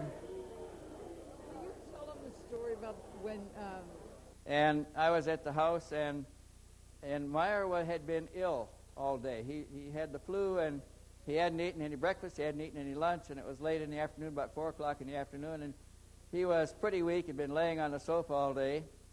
And I was standing in front of the television set watching a news program when I heard him make a little noise, and I looked around and he motioned for me to come over to him. So I went over there. There was a glass of water on the table. He was too weak to even pick the glass of water up at the time. And I bent down to see what he wanted, and he whispered, "Get Elsie." So I went to get Elsie, and she listened to him, and she went and got his wife, and between the two of them, they got him up off the sofa, walked in between them into the bedroom and disappeared. And then they came out. One was carrying boots and a boot shining kit, and another one brought a shirt out and set up an ironing board and started ironing the shirt. And I said, "What's going on?" And Elsie said, "Well, he's been summoned for a contact." I said, "In that condition, how can he go to a contact?" She said, "He'll make it." So he came out after having taken a bath, and he before a contact, he takes a bath, and he changes all of his clothes from the inside out, underclothes, outer clothes. His shoes are shined. They clean up everything. He brushes his hair, combs out his beard, like he's going to a big business meeting. And he came out about an hour later and into the kitchen, where I'm out there with the women drinking coffee and watching what's happening. And they brought out his pistol and his walkie-talkie. His pistol, mind you, is a 44, an old Western 44. It's the heaviest gun in the world. It's got a bore on it like that, and it weighs a lot. I can hardly lift the thing.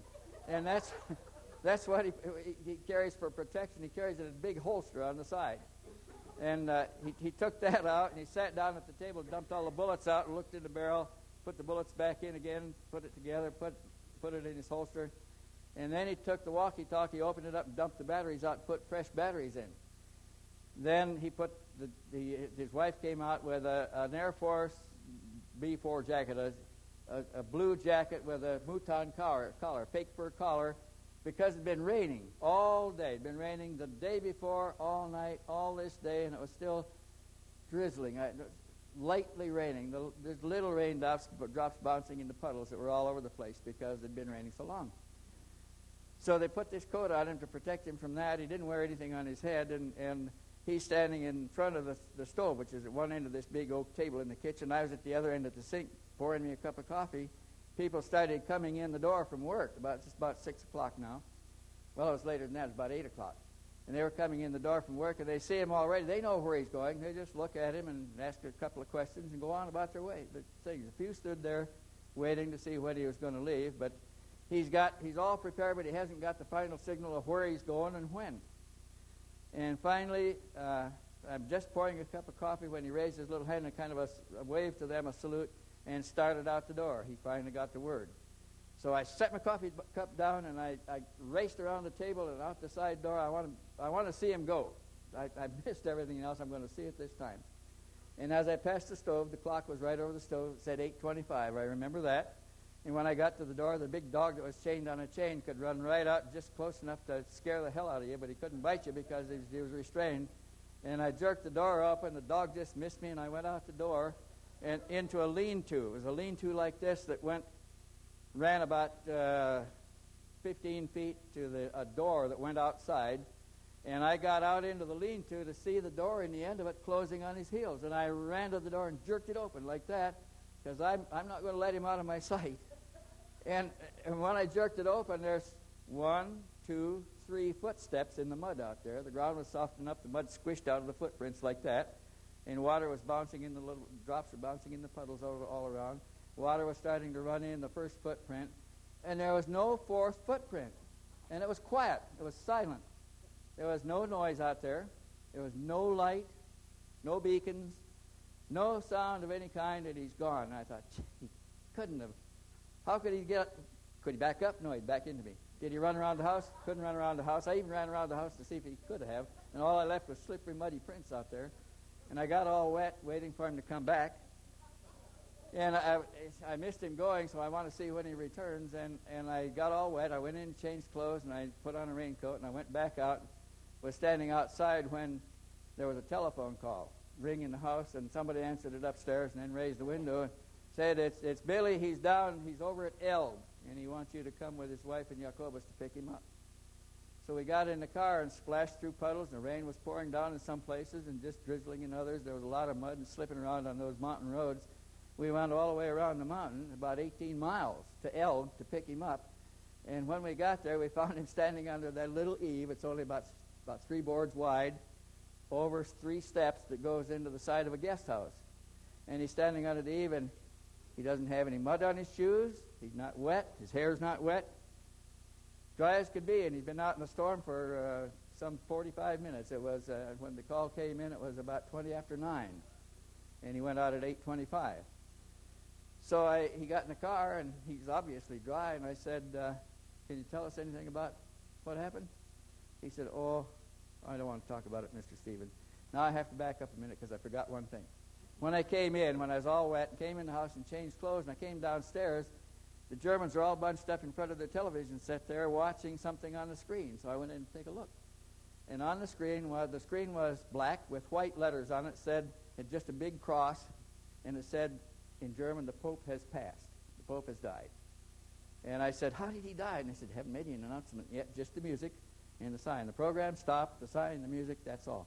No announcement. So I thought, well, hell, I don't need to watch this. I want to go out and see the big thing. I want to see him come back. So I went outside to wait, and then they got the call, and he came back, and then now we get in the car, and I said, I'm trying to make conversation, and he's facing the front, and his wife is sitting next to me in the back, and I said, did you hear the news? He said, you mean about the Pope? And I said, yeah. They haven't even announced how he died yet. We don't know what happened. He said his pump failed. His heart failed. I said, well, how'd you know that? He said, I watched him. And I thought, oh, that's really strange. And I asked him some more questions. He said, I don't want to talk about it. But when we got to the house, the Germans all went in the living room and closed the door. And they stayed in there talking and talking and talking. Nobody came out, so I finally got tired and went to bed. And I'm up early the next morning to see what happened the night before. And he got up about 10 o'clock, and I waited from 6 o'clock till 10 o'clock for him to get up. And I tried to ask him questions in the kitchen, and he motioned for me to come out on the patio. And we went out there, and he said, sit down, Mr. Stevens. I did. He said, I watched them murder a pope last night. And I said, murder a pope? They don't murder popes. He said, they do. They've done it before, and they did this one. He said, I saw the whole thing on the viewing screens. He said, they showed me who did it, how it was done, why they did it, everything. And he said, and I kept insisting they don't murder popes, and he kept saying, but they did. And then he said, he gave me the reason for it.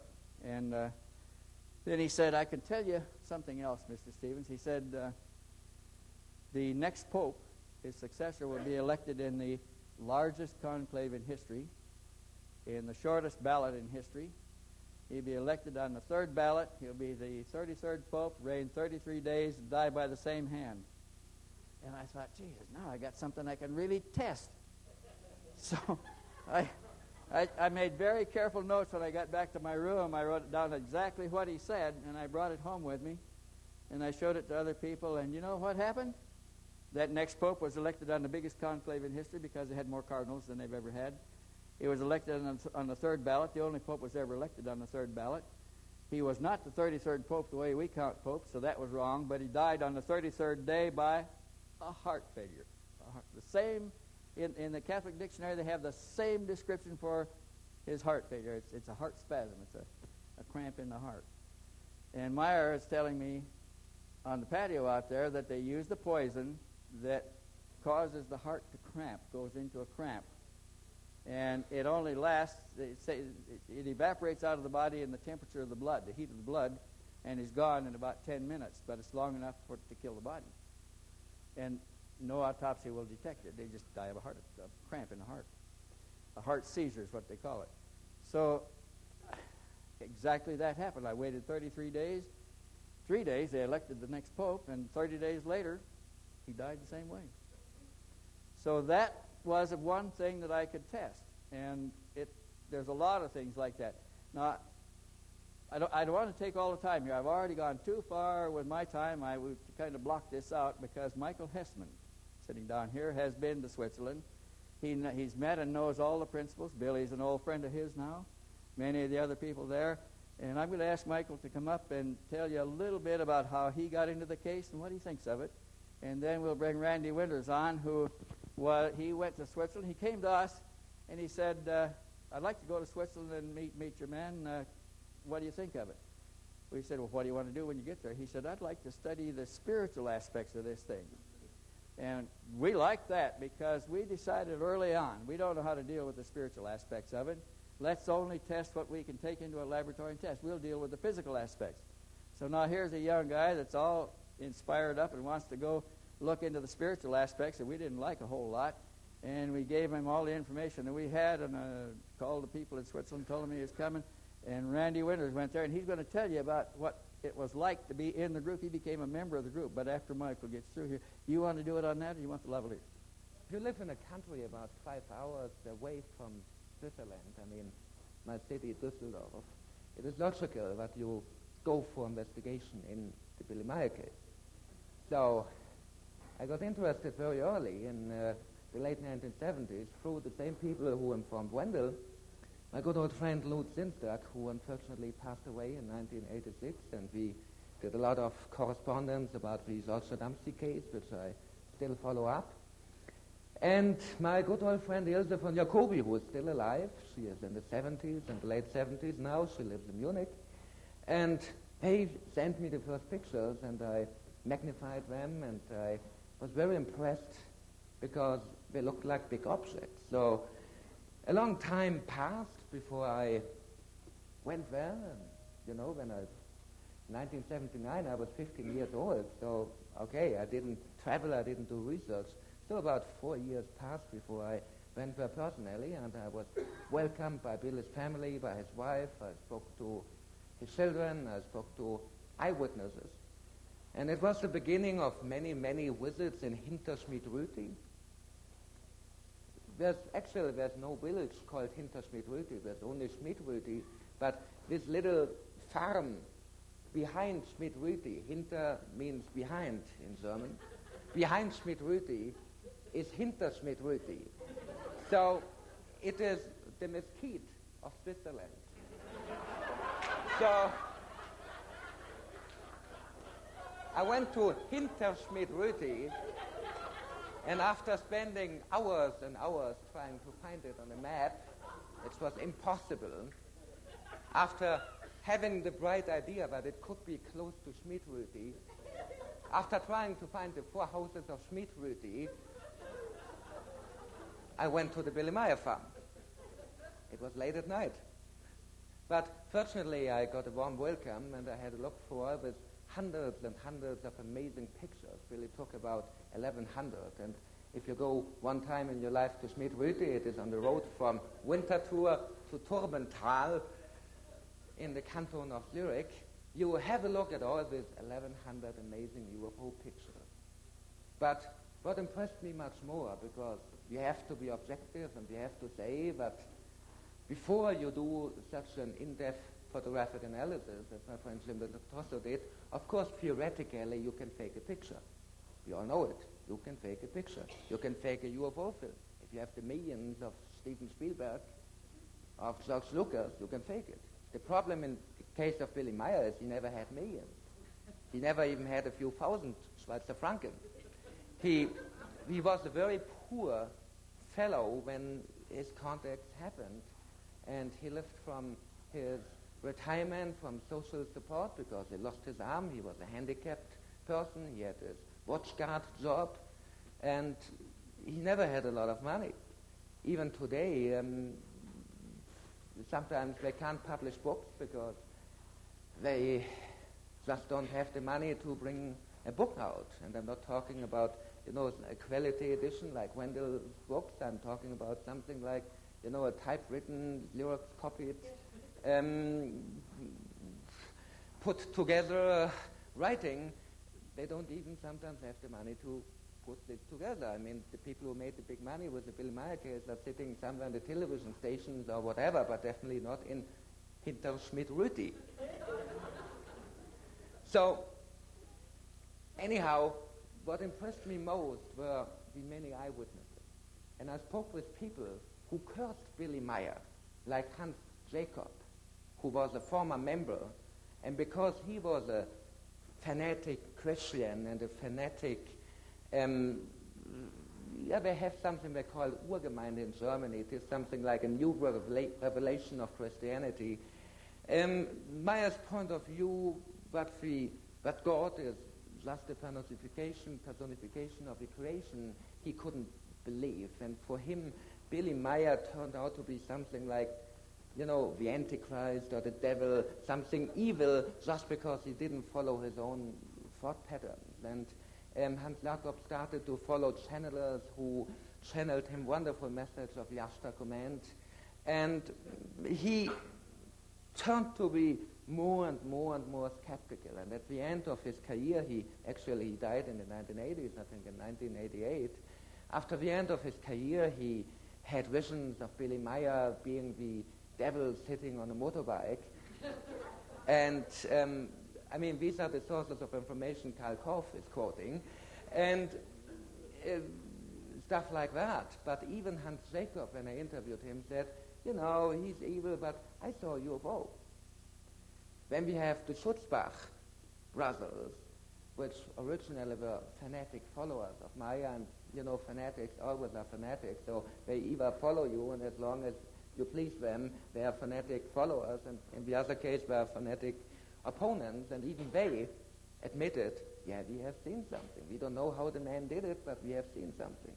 And skeptical people, critical people, who came from all over Germany in 1975, 1976, because the case was in the biggest German magazine at that time, in Quick magazine, what is like your Life magazine, with all the pictures.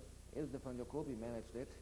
With Quick magazine article, I think you reprinted it one time in one of your books about the Billy Meier case. Thousands of people came, and many, many people saw UFOs, including one man who impressed me most, who was a school director from Austria, a very intelligent, educated, elderly gentleman, Guido Moosbrugger. And this very skeptical school director went to Hinter Schmidt-Rüti, and at the very first date had a UFO encounter. And, I met Guido, and we met many times. At that time I lived in Munich. He lived 1.5 hours away in Austria.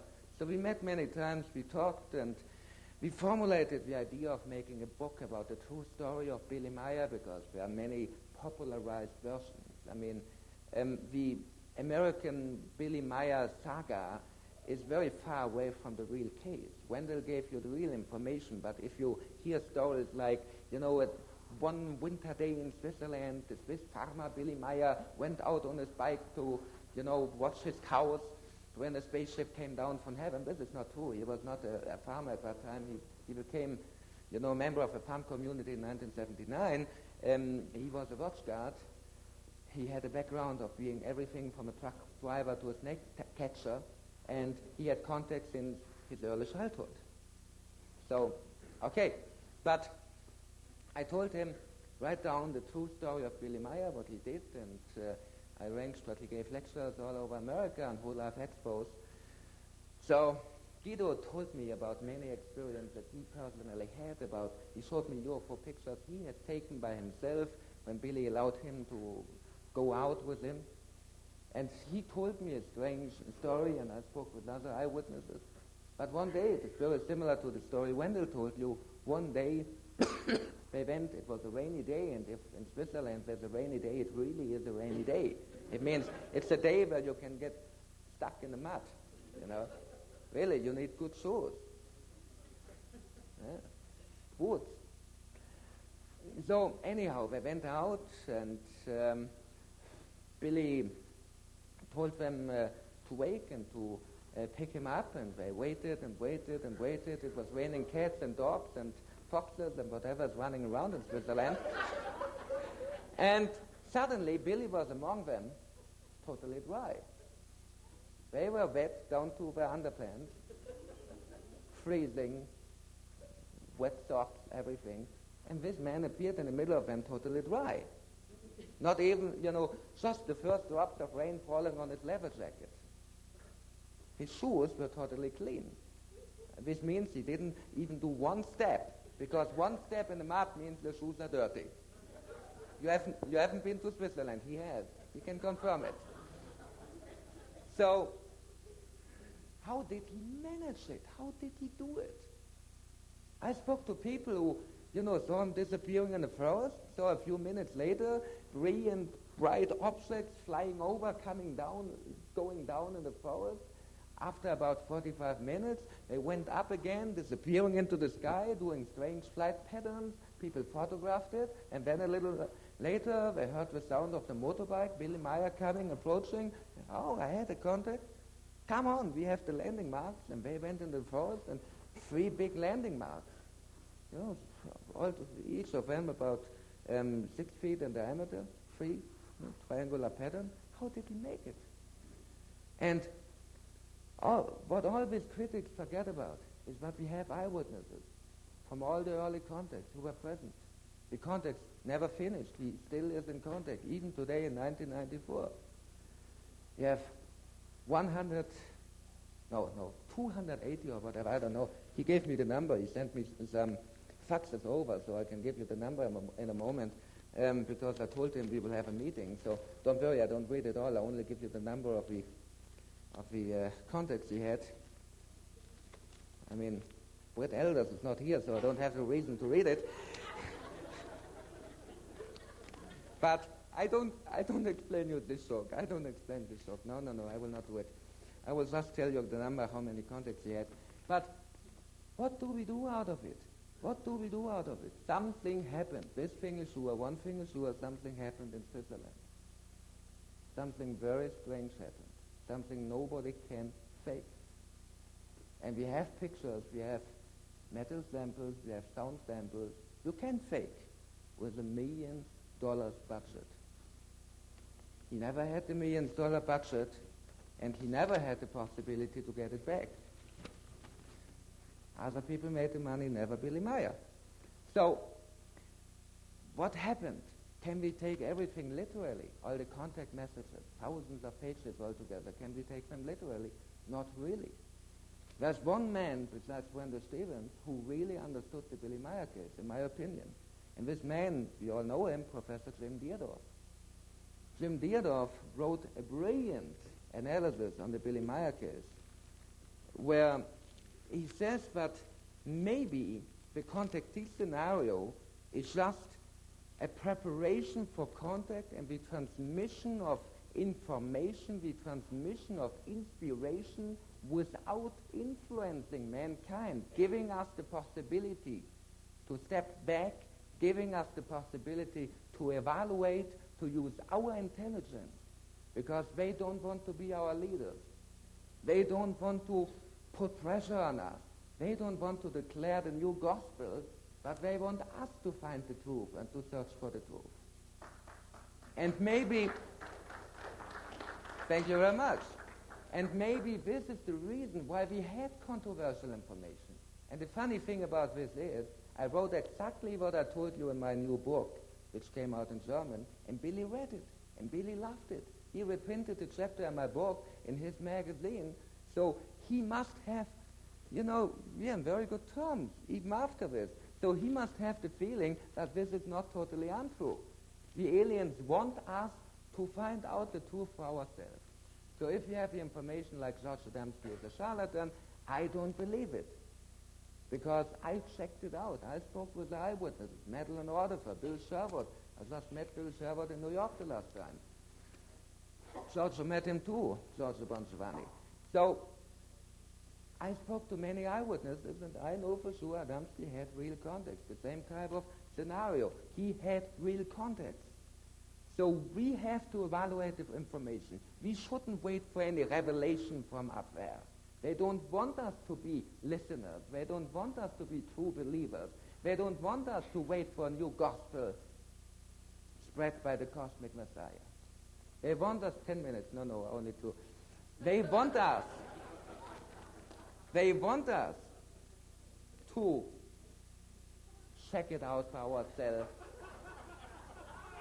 His clock is Pleiadian with a supersonic speed or whatever.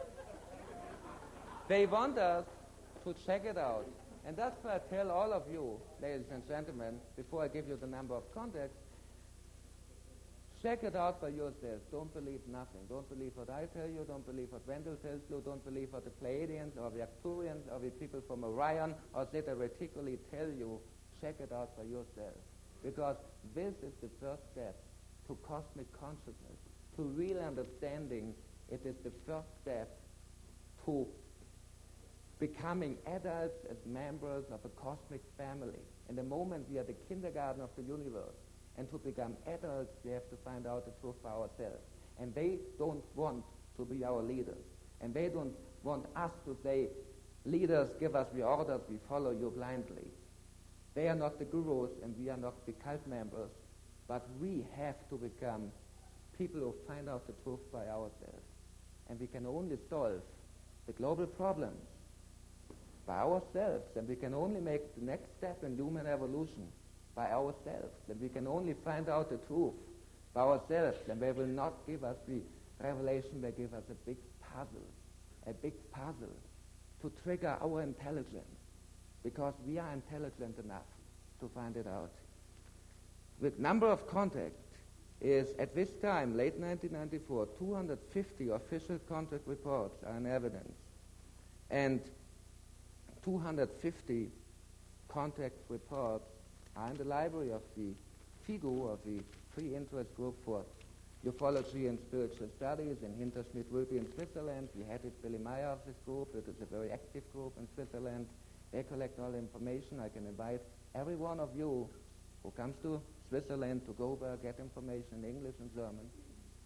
Plus 250 contacts just to give a big cosmic puzzle for us to find it out. Thank you very much. Great. Okay, we're going to switch the lavalier to Randy Winters, and let me add an interesting little note here. When Professor James Deardorff, a professor emeritus from Oregon State University at Corvallis, Washington, saw the picture book for the first time, he was impressed by not only the pictures, but the little capsule phrases, the paragraphs we put in that book, quotes from the Pleiadians. And he wrote me a letter and said, could you send me something about their ideas of Christianity or about their ideas of God? And I checked him out to see why he might be doing this, and acquaintances of his up there told me that he and his wife were born-again Christians, fundamentalists. And I thought, golly, if I send him what I know about the case, it's going going to cause real trauma in his life. So I wrote him back and I said, I don't think you want to know what they think about Christianity and the Godhead.